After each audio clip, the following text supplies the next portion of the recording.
से ये कहानी है। तो हम लोग सोचते हैं ऐसे भगवान भी हमारे लिए बहुत सोचते हैं, हमसे ज्यादा सोचते हैं। भगवान ने एक व्यक्ति को पत्र लिखा और मैं भगवान के शब्दों में ही बोलता हूँ। अभी लगता है कि सबका मैं माइक कर दिया होगा, आवाज में आ रही है। कोई बर्तन बर्तन बर्तन मारने की आवाज है। मैं देखता हूँ।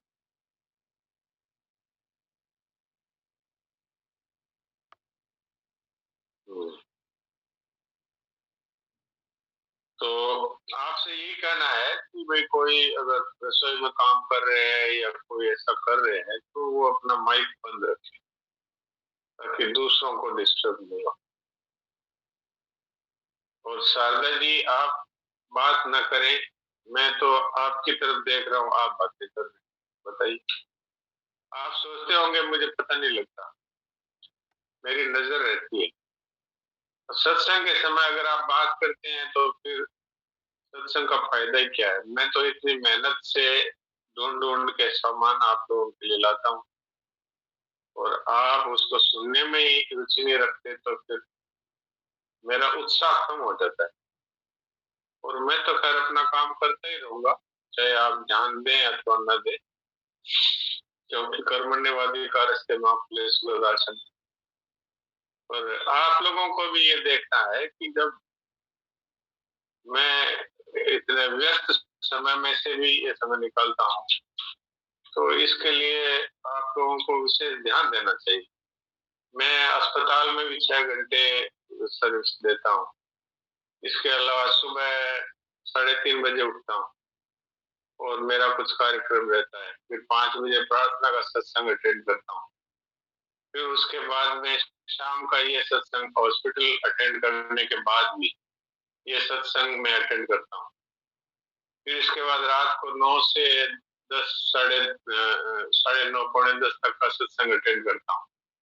इसके अलावा जितने सत्संगी भाई बहन है उनके मैसेजेस का उत्तर देना, उनके सवालों का उत्तर देना, फिर इसके अलावा रोगियों से बात करना, रोगियों के भी प्रश्नों का उत्तर व्हाट्सएप पे कोई प्रश्न पूछे तो उत्तर देना। और इसके अलावा मैं अकेला हूँ इसलिए भोजन बनाना और बर्तन साफ करना और कपड़े धोना और आप समझ सकते हैं मैं अकेला सब कुछ। नौकर भी मैं नहीं रखता कि जो सफाई करे, झाड़ू वाड़ू करे, सब मेरा ही काम है। इसमें भी मैं लगा रहता हूँ कि भाई आप लोगों को, आप लोगों के दर्शन मुझे मिले और आपसे बात करने से मेरी आध्यात्मिक उन्नति होती है, भगवान प्रसन्न होते हैं। तो इसलिए मैं कहता हूँ, तो आप लोगों से भी मेरी ये प्रार्थना है कि इतने समय, कुछ 40 मिनट है, ज्यादा समय नहीं, इतने समय एकदम सब काम छोड़ करके और जो ये संतों की बातें हैं, मेरे पास देखो मेरा तो कुछ है नहीं, मेरे पास तो मेरी भूलें हैं, गलतियां हैं और मेरे पास तो जो है वो संतों का सामान है। उसमें से भी कोई गलतियां हो जाती है तो वो आप लोग क्षमा कर दें। लेकिन मेरी प्रार्थना जरूर है सबसे कि भाई इतने समय तो सब कुछ छोड़ करके एक ही तरफ ध्यान दें। इससे आपको लाभ होगा, इसमें कोई संदेह नहीं, और भगवान भी प्रसन्न होंगे। और अगर सत्संग में हमारी रुचि है, समय भी हम लगा ही रहे हैं, बैठ रहे ही हैं, तो फिर क्यों ना विशेष लाभ ले लें। तो इसलिए मैंने बातें कह दी, आप लोग माफ करना। और मैं भगवान की तरफ से एक चिट्ठी इंसान को लिखी है, वो मैं आपको मेरे प्रिय, सुबह तुम जैसे ही सोकर उठे मैं तुम्हारे बिस्तर के पास ही खड़ा था। मुझे लगा कि तुम मुझसे कुछ बात करोगे, तुम मुझे इन दिनों हुई कुछ अच्छी बातों और घटनाओं के लिए धन्यवाद दोगे, लेकिन तुम फटाफट चाय पीकर तैयार होने चले गए और मेरी तरफ देखा भी नहीं। फिर मैंने सोचा कि तुम नहाकर मुझे याद करोगे, और तुम इस उधेड़-बुन में लग गए कि तुम्हें आज कौन से कपड़े पहनने। फिर तुम जल्दी-जल्दी नाश्ता करने लगे और अपने ऑफिस के लिए कागज फाइल इकट्ठा करने के लिए घर में इधर-उधर दौड़ते रहे। मैंने सोचा कि घर से निकलते हुए तुम मुझे याद करोगे, लेकिन ऐसा नहीं हुआ। फिर जब ऑफिस जाने के लिए तुमने लोकल ट्रेन पकड़ी, तो मैंने सोचा कि ट्रेन में बैठकर खाली समय का उपयोग तुम मुझसे बातें करने में करोगे, और तुमने बैग में से निकाल कर अखबार पढ़ा और फिर अपने मोबाइल से खेलने लगे, और मैं खड़ा-खड़ा इंतजार ही करता रह गया। मैं तुम्हें बताना चाहता था कि दिन का कुछ हिस्सा मेरे साथ बिताकर तो देखो, तुम्हारे काम और तुम्हारी परिस्थितियां और भी अच्छे हो जाएंगे। लेकिन तुमने तो मुझसे बात ही नहीं की। एक मौका ऐसा भी आया जब तुम ऑफिस में बिल्कुल खाली बैठे थे और ऑफिस की कुर्सी पर पूरे 15 मिनट तक यूं ही बैठे रहे, लेकिन तब भी तुम्हें मेरी याद नहीं आई। दोपहर लंच के समय तुम इधर उधर देख रहे थे, तब मुझे लगा कि अब कुछ पल के लिए तुम मुझे जरूर याद करोगे, पर ऐसा नहीं हुआ। दिन का अब भी काफी समय बचा हुआ था। मुझे लगा कि शायद बचे हुए समय में हमारी बात होगी, लेकिन ऑफिस से घर पहुंचकर कि तुम रोजाना हमेशा की तरह ही कामों में व्यस्त हो गए। जब कामों से फुर्सत मिली तो तुमने टीवी खोल लिया और घंटों टीवी देखते रहे। देर रात थक कर तुम बिस्तर पर आ लेटे। तुमने अपने बच्चों और पत्नी से बातें की और चुपचाप चादर ओढ़कर सो गए। मेरा बड़ा मन था कि मैं भी तुम्हारी दिनचर्या का एक हिस्सा बनूं, तुम्हारे साथ कुछ वक्त बिताऊं, तुम्हारी कुछ सुनूं, तुम्हें कुछ सुनाऊं, कुछ तुम्हें समझाऊं कि तुम्हारा इस धरती पर आना क्यों हुआ, और तुम उस उद्देश्य को भुलाकर किन कामों में उलझ गए हो। लेकिन तुम्हें समय ही नहीं मिला मुझसे बात करने का, और मैं मन मार कर रह गया। मैं तुमसे बहुत प्रेम करता हूँ। मैं हर रोज इस बात का इंतजार करता हूँ कि तुम मुझे याद करोगे, मेरा नाम लोगे, मेरा ध्यान करोगे, और अपने जीवन की छोटी छोटी खुशियों के लिए मुझे याद करोगे और मुझे धन्यवाद कहोगे। पर तुम मेरे सामने तभी आते हो जब तुम्हें कुछ चाहिए होता है, और अपनी मांगे मेरे सामने रखकर चले जाते हो, और ऐसा करते हुए भी तुम मेरी तरफ नहीं देखते। ध्यान तुम्हारा उस समय भी संसार में ही लगा रहता है, और मैं इंतजार करता रह जाता हूँ। खैर, कोई बात नहीं। हो सकता है कल तुम्हें मेरी याद आ जाए, ऐसा मेरा विश्वास है और ऐसी मेरी आस्था भी है, क्योंकि आखिर तुम मेरी ही संतान हो। आज नहीं तो कल तुम्हें मुझ में ही शांति मिलेगी। तुम्हारा पिता परमेश्वर।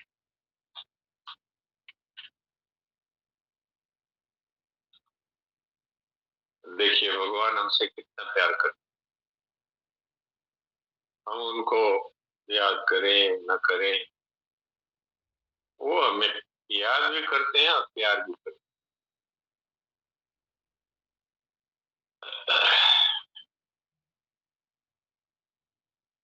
अब मैं देवकी जी से कहता हूँ कि वो शरणानंद जी महाराज के अमृत वचन हमें सुनाए।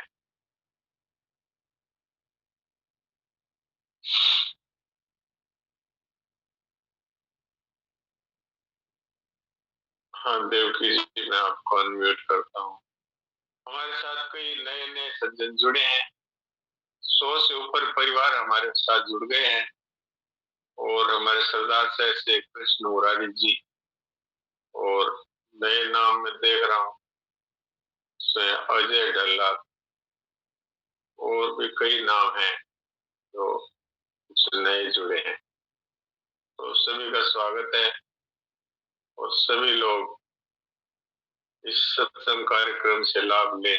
और किसी का कोई प्रश्न हो तो इस सभा में भी आप हाथ हैंड रेज कर सकते हैं, तो हम उस पर बात कर सकते हैं। और वैसे मैं सोम मंगल बुध 3 दिन रोज रात में 9 से लगभग 9:30 9:45 तक, और जो जोधपुर से गीता बाल संस्कार की तरफ से जो सेठ जी और शरणान जी महाराज की पुस्तक और पैड में से कुछ सत्संग होता है, उसमें मैं भाग लेता हूँ। तो सोम मंगल बुध वहां भी आप प्रश्न पूछ सकते हैं। और अब मैं देवकी जी से कहता हूँ कि वो शरणान जी महाराज के हमें कुछ सुनाए। हाँ देवकी जी सुनाइए। नारायण नारायण नारायण। कल बात हो रही थी क्रोध के संबंध की। जी जी। अपने अधिकार का त्याग और दूसरे के अधिकार की रक्षा करने से भी क्रोध है वो शांत हो जाता है, नई राग की उत्पत्ति नहीं होती है। या विचार का प्रयोग अपने पर और विश्वास का दूसरों पर, अर्थात न्याय अपने पर और प्रेम तथा क्षमा अन्य पर, इससे भी क्रोध की शांति हो सकती है। बिल्कुल बिल्कुल। तो कल ये शैली बहन का प्रश्न था कि क्रोध पे कैसे काबू करें। तो इसमें कई सारी बातें मैंने कही थी, और ये शरणान जी महाराज के वचन है, ये बहुत ही कारगर है और बहुत ही महत्वपूर्ण भी है, जो अभी देवकी जी ने फिर सुनाए। ये वास्तव में अपने अधिकार का त्याग करने से नवीन राग उत्पन्न नहीं होता, और दूसरों की अधिकार की रक्षा करने से अनंत जन्मों का पुराना राग है वो समाप्त हो जाता है। इस विषय में ये जल्दी बात समझ में आती है कि भाई नवीन राग उत्पन्न क्यों नहीं होता, और अनंत जन्मों का विद्यमान राग है वो कैसे निवृत्त हो जाता है। तो संतों के ये अनुभव की बात है, और हम लोगों को भी समझने से ये बात अनुभव में आ सकती है। कैसे कि जब हम अपने अधिकार को चाहने लगते हैं, तब हम कामनाओं में आबद्ध हो जाते हैं। जैसे मैं पिता हूं, मेरा पुत्र है, ये मेरा कहना माने, ये मेरी सेवा करे। तो अब मैं पराधीन हो गया ना पुत्र के, ये तो मेरे हाथ में नहीं। तो ये मेरे हृदय में एक नवीन राग उत्पन्न हो गया कि ये बच्चा है, ये मेरे कहने में चले, ये कामना हुई। अगर कामना की पूर्ति हो गई तो उसमें राग हो जाएगा कि बस ये लड़का ही मेरे काम का है, मेरे तीनों लड़कों में से ये लड़का है, उसमें राग हो जाएगा। और अगर उसने कहना नहीं माना तो उससे द्वेष हो जाएगा। तो ये एक प्रकार से बंधन का कारण बनता है। अपने अधिकार की चाहना, अपने अधिकार की रक्षा करना, ये है राग को पैदा करना। तो नया नया राग उत्पन्न होगा। एक कामना पूरी हो गई, दूसरी होनी चाहिए, दूसरी हो गई, तीसरी होनी चाहिए, तो नवीन राग की उत्पत्ति होती रहेगी। तो ये कब हुई कि अपने अधिकार की चाहना रखने से हमारे अधिकार की रक्षा हो। ये अपने हाथ में तो है नहीं, क्योंकि अपना अधिकार तो दूसरे के हाथ में है। वो अपना कर्तव्य पालन करेगा तब हमारे अधिकार की रक्षा होगी। बेटा हमारी बात मानेगा, इसका मतलब वो अपने कर्तव्यों का पालन करेगा, तब ना हमारा अधिकार की रक्षा हुई। तो दूसरे से कर्तव्य पालन कराना क्या हमारे हाथ में है? तो हम पराधीन हो गए। इस दृष्टि से अपने अधिकार का त्याग, अपने अधिकार का त्याग कर दिया और उसके अधिकार की रक्षा करी। बेटे को हम अच्छी शिक्षा दिलाएंगे, उसका पालन पोषण करेंगे, उसको प्यार देंगे और वो करे ना करे इसकी हमको परवाह नहीं।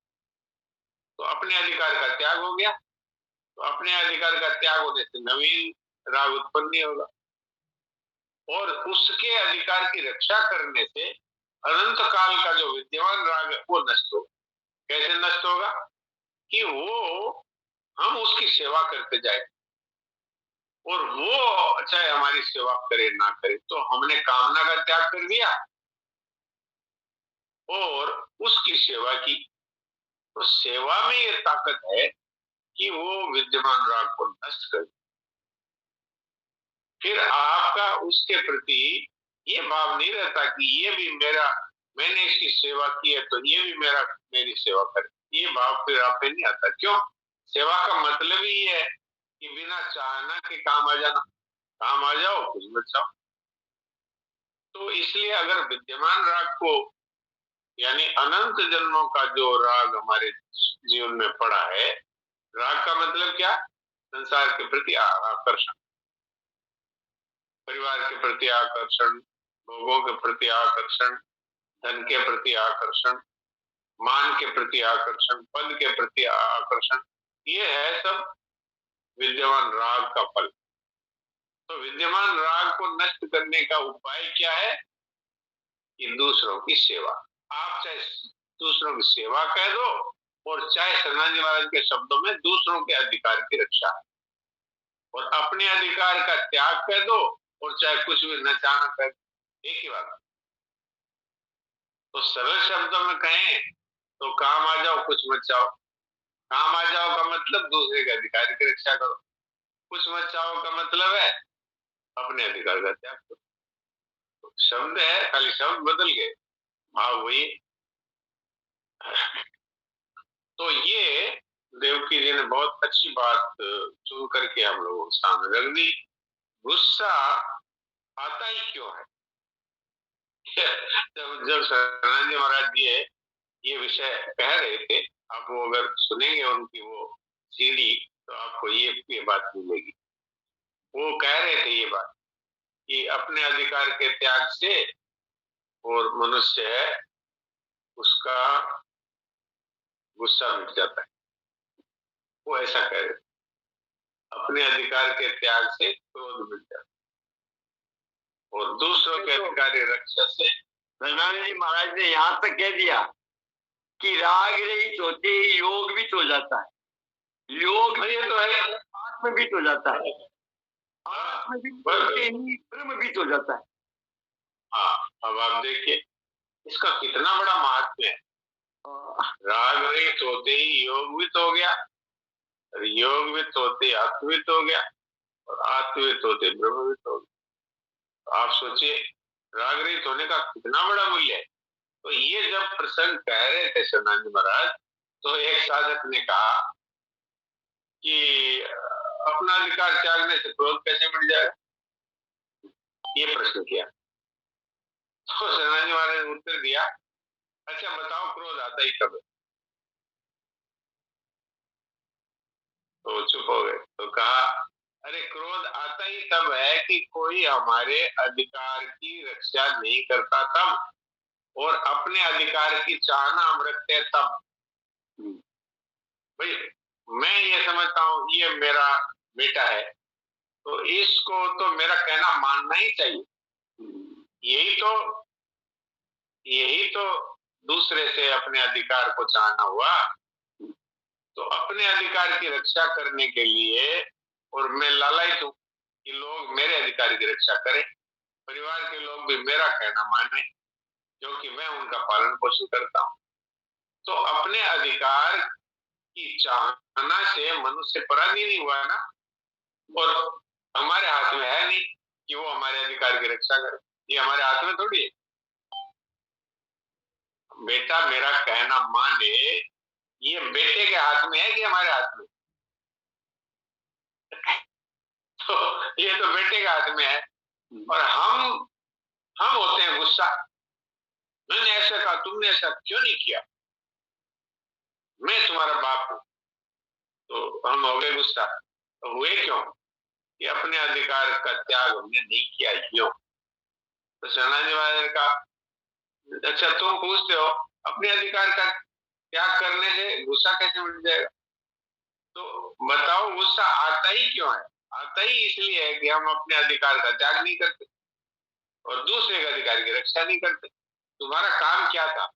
तुम्हारा काम ये था अपने अधिकार को भूल जाते और बेटे का पालन पोषण करते, उसको प्यार देते, तो तुम्हें गुस्सा नहीं आता।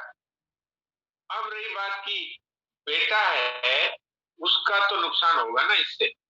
बेटा नुकसान होगा जरूर, लेकिन अगर आप अपने अधिकारों की दुहाई देते रहेंगे तब उसका और अधिक नुकसान होगा। क्योंकि आप हर बात पे गुस्सा होंगे, तूने मेरा कहना क्यों नहीं माना, मैं तेरा बाप। तो वो मन मन में सोचता रहेगा कि मैं कभी मैं भी तेरा बाप बनूंगा बड़ा होकर के। तो उससे कुछ लाभ नहीं हुआ। लाभ तो ये हुआ कि आप अपने कर्तव्य का पालन करिए और दूसरा कर्तव्य पालन करता है कि नहीं करता इसकी तरफ देखना ही नहीं। तो आप तो क्रोध से रहित हो जाएंगे और राग आपका आपने त्याग कर दिया। कि राग तो यही तो है ना, ये मेरे काम आए। तो आपने अपने अधिकार का त्याग किया, मतलब आपने विद्यमान राग है उसका त्याग किया। तो राग का त्यागी है वो योगी होता है। और राग के त्याग से योग योगवित हो गया। तो योगवित हो गया तो फिर आत्मवित हो गया, आत्मवित हो गया तो ब्रह्मवित हो गया। ये है बात। तो समझिए कि राग से ही तो मनुष्य योगी नहीं होता, राग के त्याग से ही तो योगी होता है। योगी किसका नाम है? जिस पर अ, अ, हानि लाभ और मान अपमान का असर न पड़े, वही तो योगी हुआ। समत्वम योग उच्यते, भगवान ने गीता में कहा है योगी कौन है? जो समता में स्थित, वो योगी। और समता में स्थित कोई हो सकता है जो अपने अधिकार की चाहना रखता है, वो समता में स्थित हो सकता है? नहीं हो सकता। जो जो अपने अधिकार को छोड़ देता है वो सब समता में स्थित हो सकता है। मैं पत्नी को प्यार दूंगा और उसका सब तरह से उसका भरण पोषण करूंगा, वो चाहे मेरी बात माने अथवा न माने, वो चाहे मेरी सेवा करे अथवा न करे, तो आप तो सुख हो गए ना, आप तो आनंद में हो गए ना। अब वो नहीं करे तो वो जाने। अपना भरण पोषण है वो संसार की चाहना से थोड़ी होता है, वो तो भगवान के विधान से होता है। आप बताओ, जिनके न बेटा है न पोता है और न कोई आसपास में पारिवारिक व्यक्ति है, उन महाराज जी की जितनी सेवा होती थी उतनी हम में से कितनों की हो रही है? मैंने तो देखा है, स्वामी जी महाराज अकेले और उनकी सेवा करने वाले 5-7, उनको कोई उठाने के लिए तैयार है, कोई उनको बिठाने के लिए तैयार है। तो बेटा पोता कर रहे हैं या भगवान कर रहे हैं? तो जो राग का त्याग कर देता है वो योगी होता है, और योगी होता है उसको भगवान उसका कार्य करते हैं। तो अब समय हो गया, इसलिए हम सब लोग योग में स्थित हो जाए, अर्थात अपने आप में स्थित हो जाएं। शरीर से अलग हमारा अस्तित्व है। शरीर में मैं कहीं बैठा हूं, ये हमारी भूल है। शरीर छूट जाएगा फिर भी हम नहीं मरेंगे, हम वो ही रहे। तो आज भी हम शरीर से अलग हैं, शरीर को जला देते हैं और हमारा भव्य होता है। इससे सिद्ध क्या हुआ? इससे सिद्ध हुआ कि हम शरीर के साथ नहीं जलते, मतलब रहते हैं। तो आज भी हम शरीर से अलग हैं। शरीर से अलग हैं तभी तो नहीं जलते, नहीं तो जल जाते। तो थोड़ी देर के लिए अपने उसी शरीर से अलग हमारा जो स्वरूप है उसी में थोड़ी देर स्थित होकर शांत हो।